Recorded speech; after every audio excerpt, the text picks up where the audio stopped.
افغانستان میں طالبان کی عبوری حکومت کی سربراہی میں منعقد ہونے والی ملک گیر علماء کانفرنس نے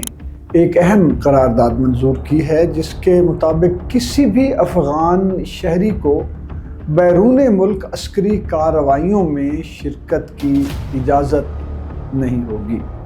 10 نومبر بدھ کے روز کابل میں ہونے والے اس اجلاس میں ملک بھر سے درجنوں سرکردہ علماء کرام نے شرکت کی، جبکہ طالبان حکومت کے اعلیٰ حکام، جن میں سپریم کورٹ کے سربراہ مولوی عبدالحکیم حقانی، اخلاقی پولیس کے سربراہ وزیر محمد خالد حنفی اور وزیر تعلیم ندا محمد ندیم بھی موجود تھے۔ اجلاس کے اختتام پر جاری کی گئی 2 صفحات پر مشتمل 5 نکاتی قرارداد میں واضح کیا گیا کہ افغان طالبان کے سپریم لیڈر بیت اللہ اخونزادہ نے کسی افغان شہری کو بیرون ملک عسکری سرگرمیوں کی اجازت نہیں دی۔ اگر کوئی اس حکم کے خلاف جاتا ہے تو یہ اقدام شرعی اور قانونی طور پر درست نہیں ہوگا۔ قرارداد میں طالبان حکومت سے مطالبہ کیا گیا ہے کہ وہ بیرون ملک جنگوں میں شریک افغان شہریوں کو مؤثر طور پر روکے اور ایسے تمام غیر ریاستی نیٹ ورکس پر نظر رکھے جو نوجوانوں کو مذہبی نعروں کے ذریعے جنگی کارروائیوں کے لیے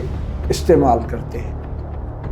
سلامتی اور علاقائی سیاست کے ماہرین اس فیصلے کو افغانستان کے لیے ایک اہم پالیسی موڑ قرار دے رہے ہیں،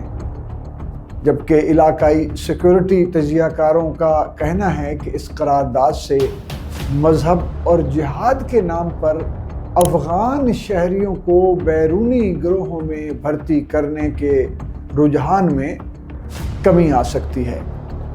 گزشتہ 2 دہائیوں میں افغان نوجوان مختلف علاقائی تنازعات میں استعمال ہوتے رہے ہیں، جس سے افغانستان کی ساکھ اور داخلی سلامتی دونوں متاثر ہوئی ہیں۔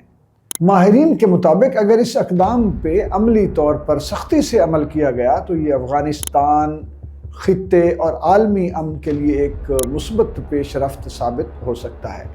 فرحت عباس شاہ، ریڈیو سنو FM 89.4 لاہور۔